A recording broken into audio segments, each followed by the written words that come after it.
Save a horse? Zack Ryder's a cowboy. Yes, Zack Ryder is transferring officially from Penn State to Oklahoma State.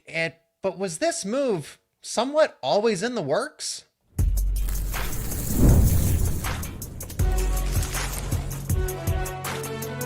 You are Locked On College Crossover, part of the Locked On Podcast Network. Your team every day. And you are locked on to some college wrestling as former Penn State wrestler Zack Ryder went into the transfer portal and he announced his commitment to Oklahoma State. So plenty to discuss here is because there were rumors circulating that this was always in the works, which is why Penn State opted for a contingency insurance plan to go get Rocco Welsh. My name is Zach Seyko. I'm the host of Locked On Nittany Lions. That is Cody Stovall, the host of Locked On Oklahoma State, as we are breaking it all down here. We're looking for your comments too, so be active in the live chat and we'll bring all of you into this conversation. Cody, you got to be ecstatic for the Penn State side of things.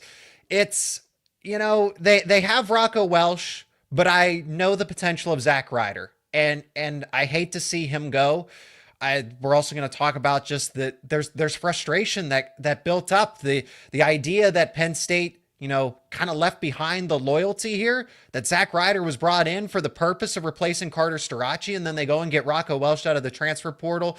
So, but there's also the rumor that this was going to happen. Maybe that David Taylor was not going to give up on some of his proteges. Zack Ryder was one of them, gave up his senior year of high school, moved down to State College, Pennsylvania, and trained with David Taylor for over a year. I just know that the Cowboys are getting an instant All-American contender with the motivation. Maybe he becomes an instant national title contender. All I know is 184 is loaded, no matter how you look at it. Well, this is going to give us a good opportunity to see more of what David Taylor can do, right? The bonus point system that Penn State has flourished off of. He's trying to implement at Oklahoma State. And if you look back to this previous season, Dustin Plott, he's a bad mamma jamma, but he was never really a points guy, and it didn't really look like he was going to be that. Same could be said about Cam Amin.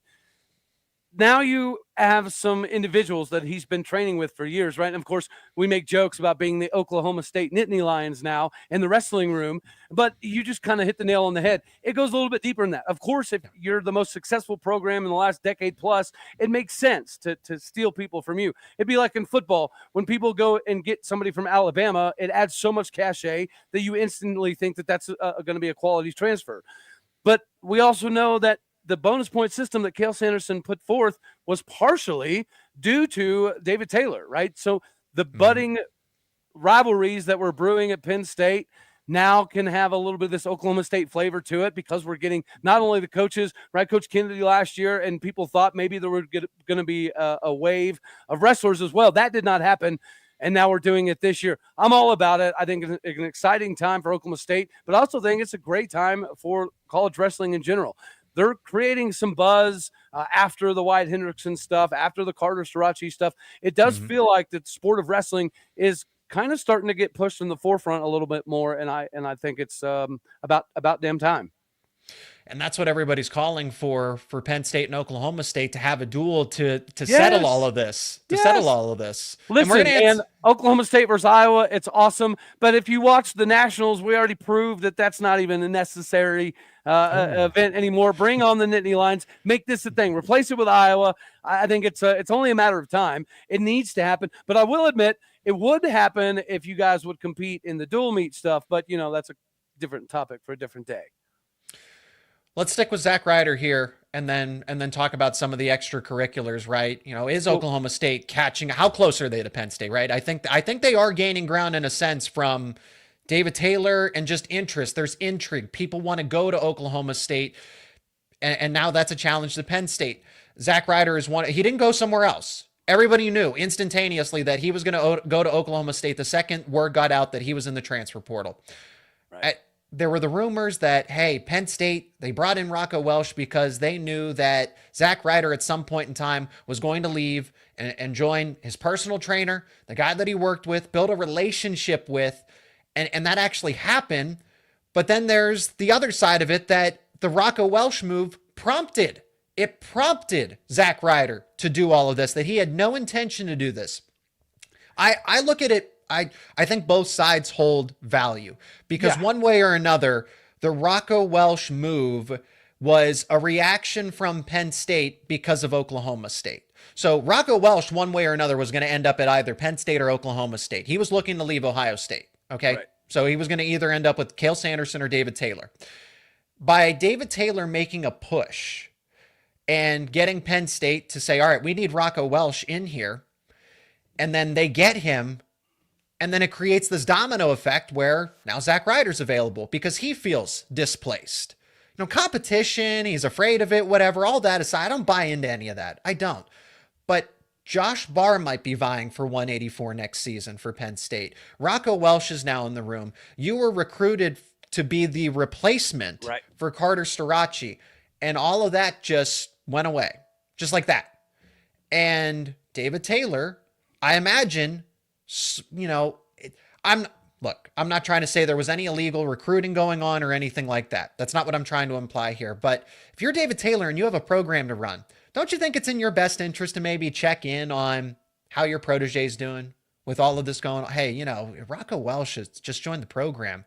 You know, just shoot a text to an old coach or something like that. Another coach that hey, how's Zack Ryder doing? How's his family doing? And then that's how this can materialize. I think we're seeing it. There's always going to be the allure that if things don't work out at Penn State, you can go join David Taylor. Well, yeah, I mean, if you watch this previous season, right, Wyatt Hendrickson, Dean Hamady Jr., Troy Spratley, they weren't wrestling for natties before the David Taylor treatment. So that's going to be alluring for any transfer all across the country. Is clearly, you know, Oklahoma State has the historical cachet to now go alongside it being fun again. And this is a conversation I heard from a ton of fans this year that did not watch wrestling until this year, which is kind of a travesty, right, because of the history and John Smith. But nonetheless, people watch this year, and you don't have to understand the scoring system. You don't really have to understand how the points stack up. If it's fun, it's going to be fun for anybody. And David Taylor's kind of brought some of that back to Oklahoma State. And so there's going to always be some allure from every transfer place in the country. But of course, the Penn State tutelage that he was able to receive, I think that the timing of it with Rocco is more indicative of the fact that there was a little bit of a precursor already put in motion. Not to say that Zack Ryder was unhappy, because you can't be unhappy sitting behind a Carter Starachi level guy. You just can't, right? It is what it is. He's one of the GOATs, so you have to deal with it. But at the same time, I don't necessarily see it as Rocco coming in, and that was what led to Ryder leaving. I do think perhaps there was a little bit of that being a forced pressure, but due to the timing of it, it almost makes me believe that Penn State thought that Ryder was out, so they needed to bring in Rocco. And just the timing of it, to me, kind of leads some credence that way. That's a question we might never get the answer to. Right. We'll never truly know. Did Penn State see the writing on the wall? And as a top program, they know that they needed somebody? Or here's the other side of it too, that I can't help but wonder about. You didn't want Rocco Welsh to go to Oklahoma State. That is an instant title contender at 184. And Penn State, if they didn't push for him as strongly as they did, what that tells me is that they believe that Rocco Welsh may in fact be better than Zack Ryder.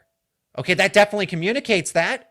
Don't tell me it doesn't at least communicate it, that you don't get the vibe that, well, Penn State thinks that Rocco Welsh, if it's worth bringing him in, it's because you don't know that Zack Ryder can get the job done and be a national title contender next season. And then also you have to deal with Rocco Welsh going to Oklahoma State. That's why I said it was either way. Welsh was going to end up at either Stillwater or Happy Valley. And the domino effect is, you got him to Happy Valley, but at what cost? And that cost was Zack Ryder. Well, so, I think that even might indicate that Penn State might realize, Cael might understand that by 2027, 2028, Oklahoma State is going to be even more of a problem than now.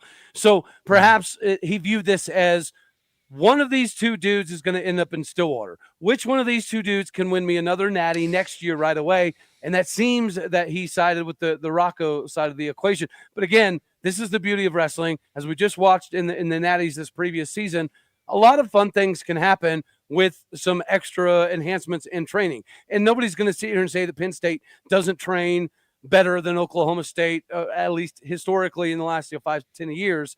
But there is something happening in Stillwater. It is making everybody pretty excited to be a part of it. And they felt like, in my opinion, Rocco was more suited to win a national championship next year, when David Taylor's okay with playing a little bit of a long game. Not to mention, imagine the storylines, imagine the recruiting, imagine you and I having this conversation at the same time next year if Ryder or Braden Thompson were to knock off Rocco in the national championships. Then this brings David Taylor's cachet up to a completely new level as well. It certainly puts Oklahoma State where they want to be, at the top of the headlines, in the front page of the news, especially when it comes to sports overall. And they're doing it more ways than one. It's a publicity. All publicity is good publicity, right? So we got plenty to break down. As you mentioned, Braden Thompson there. That's the AJ Ferrari method. I don't know if I get down with that one. You mentioned, this is a headline worth watching. You mentioned Braden Thompson's still there. So Zack Ryder's not walking into a wide open situation. One way or another, he's got to go through a competition, whether that's Rocco Welsh at Penn State, which is not happening now. You have to go through Braden Thompson if you want that starting spot at Oklahoma State. We're going to discuss that. And I'll tease this. I don't know that Rocco Welsh is the starter at 184 next season. We're going to talk about it coming up next here on this Locked On Crossover. And today's show is brought to you by Fabric. Life moves fast, especially when you have a family. One day you're watching your kids take their first steps, and before you know it, they're off to college. That's why securing their future is so important with Fabric by Gerber Life. It makes it simple to get term life insurance that fits your family's needs. With Fabric, you can apply for term life insurance online right from your couch. You could be covered in under 10 minutes. And in many cases, there's no health exam required. You get peace of mind. As a parent, you want to make sure that your family is financially protected no matter what happens. Fabric gives you that peace of mind. You'll get affordable coverage. You can get $1 million in coverage for less than $1 a day. So protecting your loved ones doesn't have to break the bank. And it goes beyond life insurance. Fabric also offers free digital wills and access to investment accounts to help you plan for your children's future. Join the thousands of parents who trust Fabric to help protect their families. Apply today in just minutes at meetfabric.com/lockedoncollege. That is meetfabric.com/lockedoncollege. Policies issued by Western Southern Life Assurance Company, not available in certain states. Price is subject to underwriting and health questions. Today's episode is also brought to you by PrizePicks.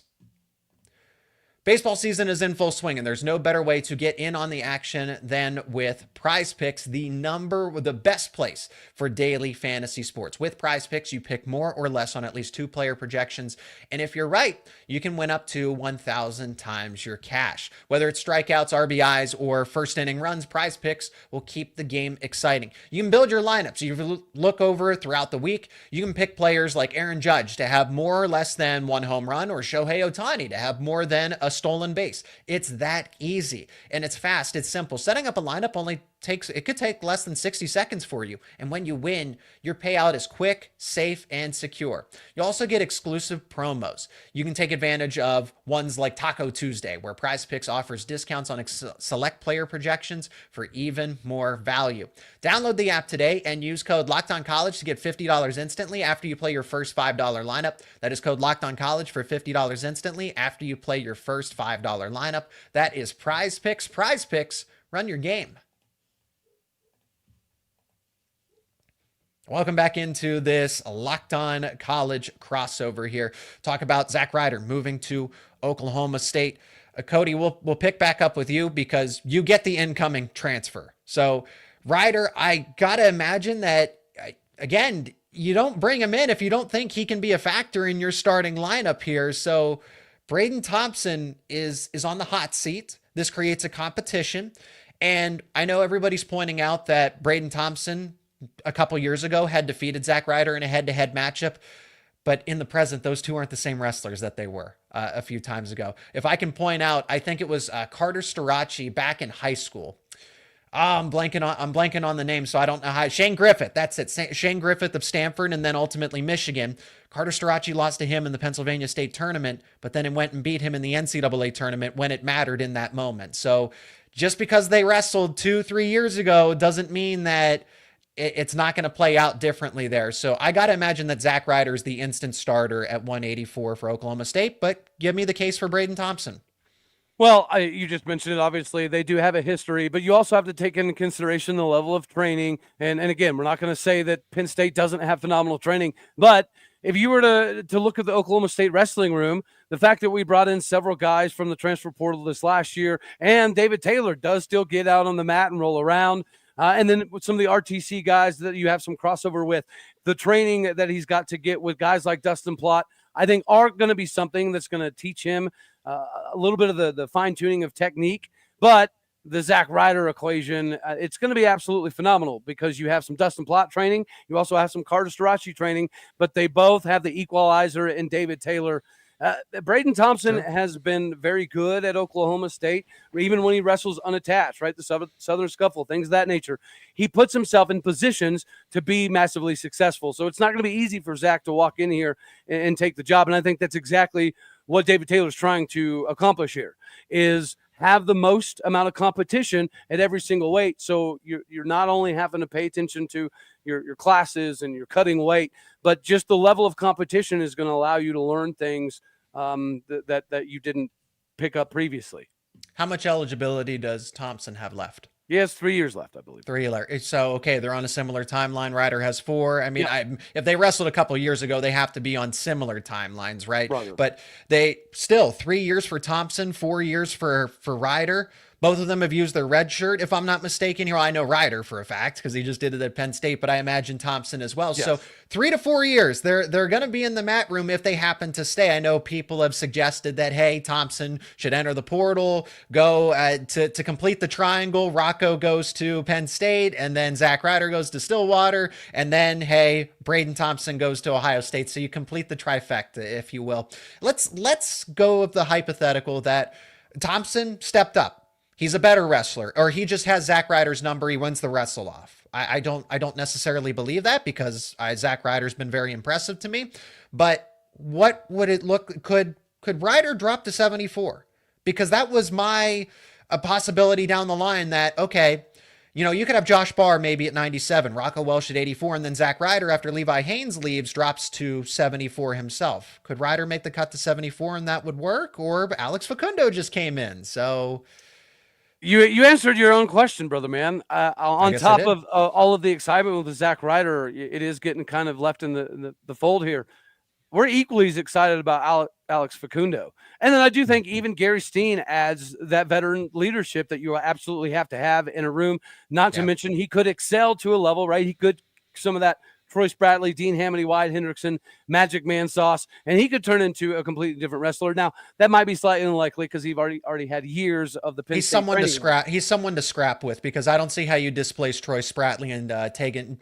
Is Jameson at 141? Tegan Jameson, yeah. Who would be at 133? Well, that's going to be a battle. It could be Ren Sakamoto. Obviously, J.J. McComas used to be a big-time top 30 kid coming out of high school. He could be a factor in this equation as well. But, you do still have, like you just mentioned, Steen. Steen started at 125. He can wrestle at 133. Obviously, we're going to have Troy Spratley at 25. Could Steen bump up to 33 again here at Oklahoma State? If so, I think he could have at least the capability of representing us for a significant portion of the season at that weight if it were to happen. But, yeah, Alex Facundo. This is another individual that I think we anticipate on being somebody that can be an All-American almost essentially right away. We do have some weights that we have to replace, but we've got a decent number of guys coming back to give us a lot of excitement about what could be this next season. I do know this.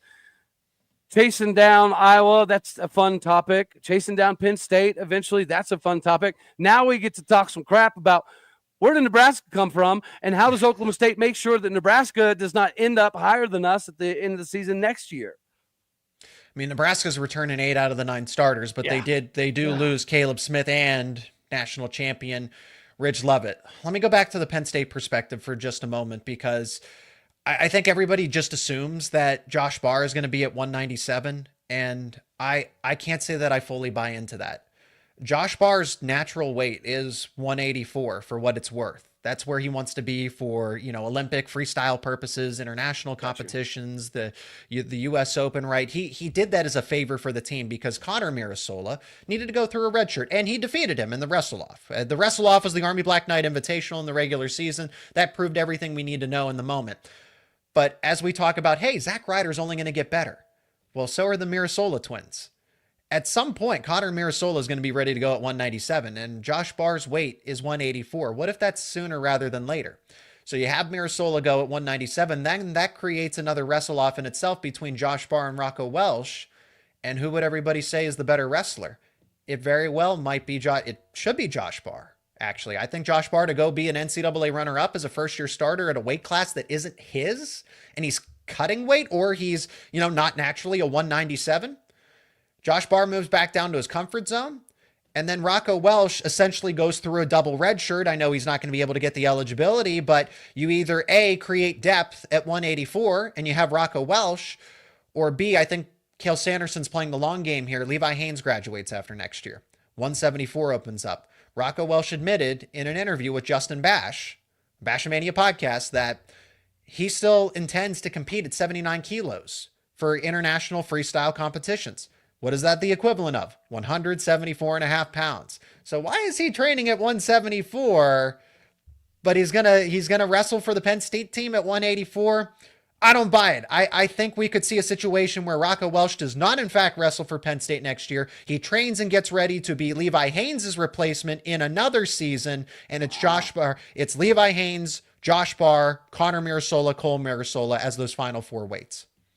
Well, not often am I speechless, but I think that would be a massive shakeup if Rocco were to not be doing the daggone thing in State College next season, as opposed to getting himself prepared for the future. But if Cael Sanderson's playing the long game there, you got to tip your cap to him, because we just talked about David Taylor potentially playing the long game with Zack Ryder.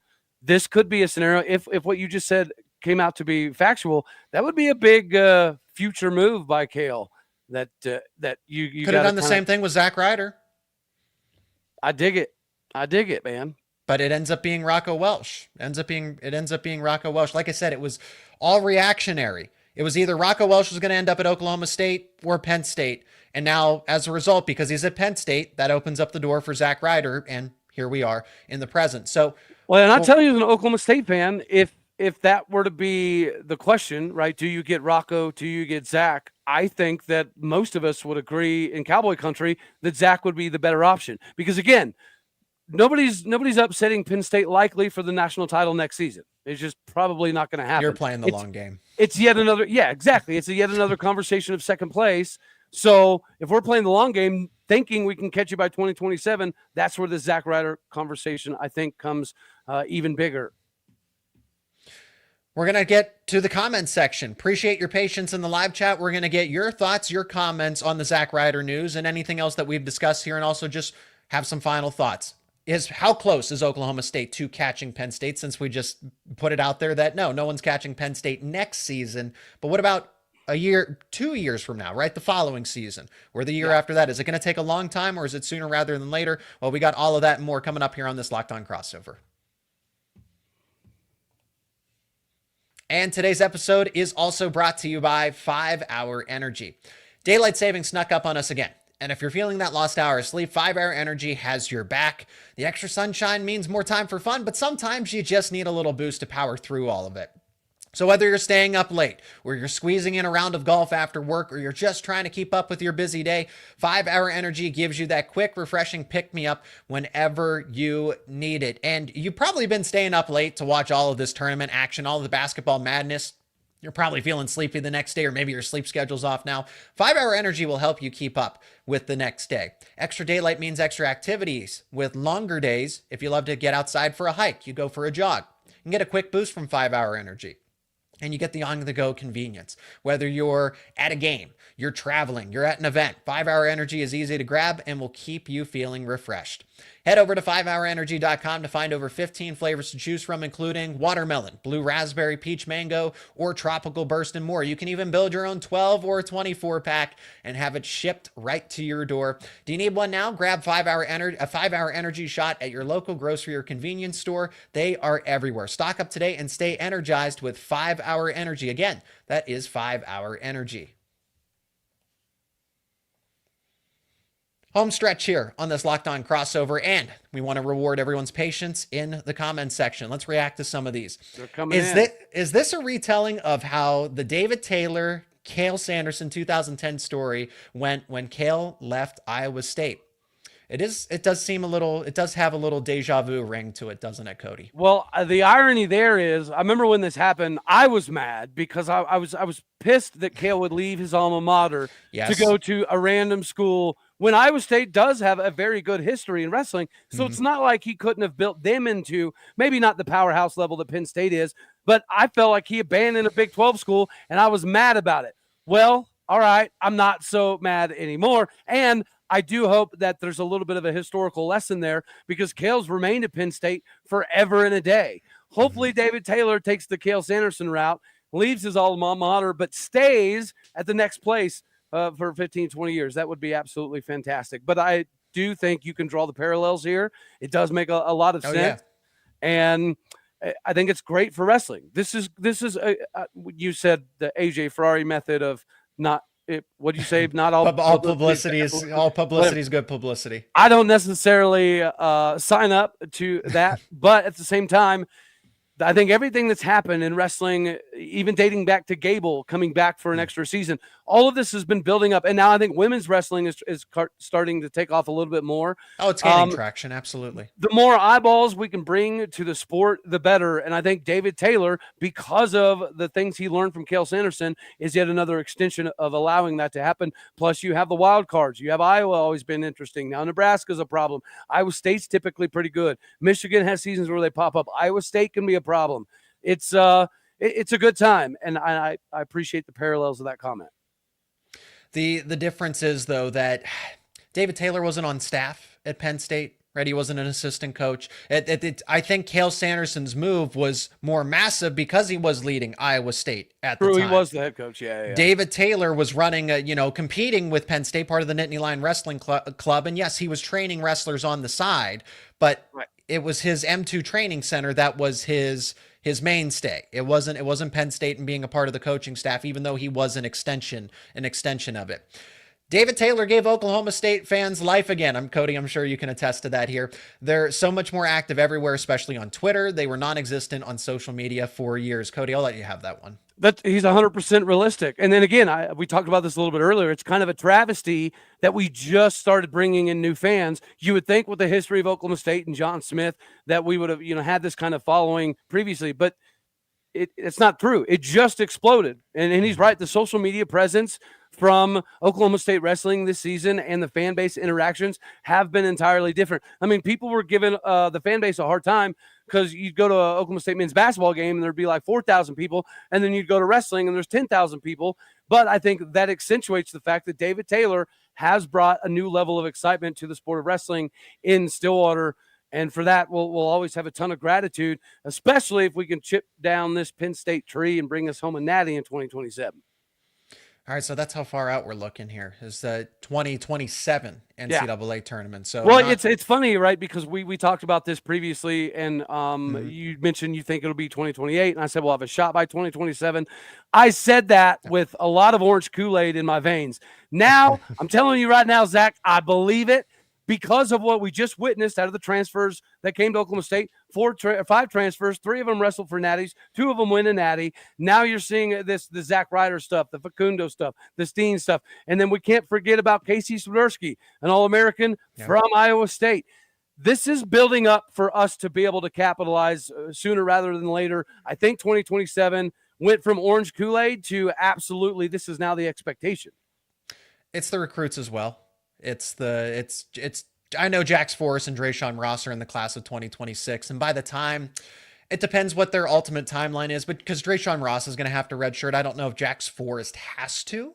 Maybe it's in his best interest, but I look at Sergio Vega, right? And the impressive recruits that he is bringing in, D. Lockett as well. I think D. Lockett's almost an instant NCAA title contender, definitely an instant All-America contender. Do you want a red shirt, kind of like an Angelo Ferrari, and just give him an extra head start? We'll see how that goes there, but he's certainly got, present and future outlook where, yeah, Oklahoma State's going to be out of all the schools, Iowa, Nebraska, forget about them. It is Oklahoma State. If anybody's going to catch Penn State, it's going to be David Taylor and the Cowboys. I love what you said about D. Lockett. I was just watching. They had a match a couple years ago, and Messenbrink got the better of D. Lockett, but D. Lockett had that thing close all the way to the end. He's good. And it made me excited because if we have somebody that can already get close to that Messenbrink level, yeah, we're on to something here. And maybe he's in contention for 174. He can wrestle at 65 or 74. We'll see what He Oklahoma said State. that he wants to stay at 60 or wrestle at 65, but again, things change. We don't know. He said what he said was like 65 is a preference, but he'll do what David Taylor and the staff feel like is best. So it could just be a scenario where David Taylor makes the presentation to him like, all right, I know we thought 65 would be best, but here's the presentation for 74. Nobody is surprised by this. I wish both wrestlers well. That's one of the nuanced takes. I've seen some radical ones but for either side, demonizing Penn State, demonizing David Taylor. But so that's kind of the level-headed, and that's what I've said, that it's the best outcome for all parties involved. Zack Ryder, Rocco Welsh, Penn State, Oklahoma State. I really don't think there's any other way to slice it than that.